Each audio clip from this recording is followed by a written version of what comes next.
Добрый день, друзья! Меня зовут Марьяна, и вы на канале Вкусная еда. Предлагаю рецепт баскового чизкейка Сан-Себастьян. Сразу скажу, это один из самых лучших чизкейков не только из-за его потрясающего вкуса, но и из-за легкого и очень простого способа приготовления. Не нужно выдумывать какие-либо сложные кулинарные приемы, водяная баня или не слишком высокая температура у духовки. И даже не важно и не имеет значения, если он потрескается или пригорит. С этим рецептом невозможно не справиться.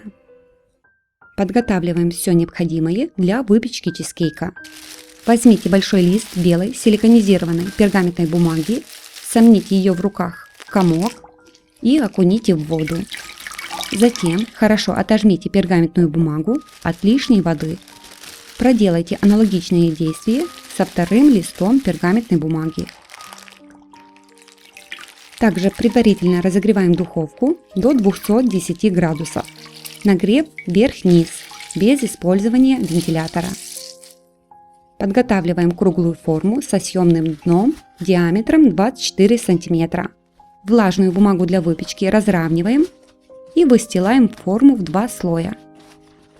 Фишка выпечки этого чизкейка в том, что пергаментную бумагу нужно выстилать неровным слоем. А в некоторых местах можно даже сделать складки. Подготовить начинку для чизкейка. В большой миске соединяем сливочный сыр комнатной температуры, мелкий сахар и взбиваем до тех пор, пока он не станет гладким и кремообразным. Добавляем по одному яйцу, также комнатной температуры.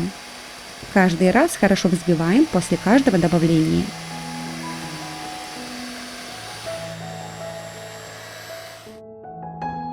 Через сито просеиваем кукурузный крахмал и взбиваем буквально 20-30 секунд. В самом конце маленькими порциями вливаем жирные сливки и на низких оборотах миксера взбиваем до объединения.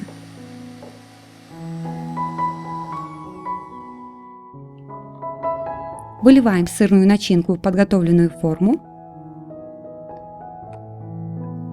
и хорошо разравниваем поверхность.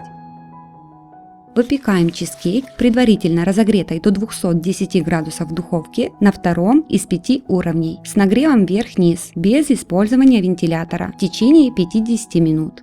Через 30 минут выпекания, когда верхняя часть чизкейка уже станет золотистого цвета, накрываем форму алюминиевой фольгой и выпекаем до готовности. Это делается для того, чтобы предотвратить слишком сильное подгорание верха у чизкейка. После выпечки удаляем алюминиевую фольгу, выключаем духовку и оставляем баскский чизкейк с приоткрытой дверцей на 30 минут. Края чизкейка должны уплотниться, только центр будет немного жидковатый и дрожащий. Достаем чизкейк из духовки и полностью охлаждаем при комнатной температуре. По мере остывания чизкейк будет резко опадать. Не волнуйтесь, так должно быть. Форму с остывшим чизкейком накрываем алюминиевой фольгой и отправляем в холодильник минимум на 6-8 часов, а лучше всего на ночь.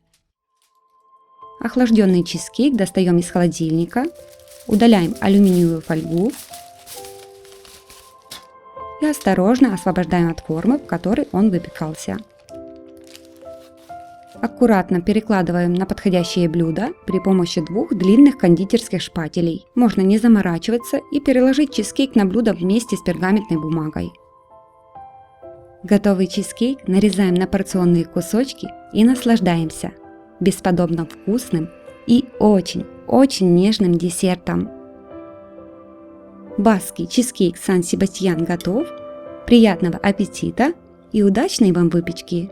Всем спасибо, что посмотрели видео, пишите комментарии, делитесь рецептом с друзьями в соцсетях, ставьте лайк и подписывайтесь на канал. Мне будет очень приятно!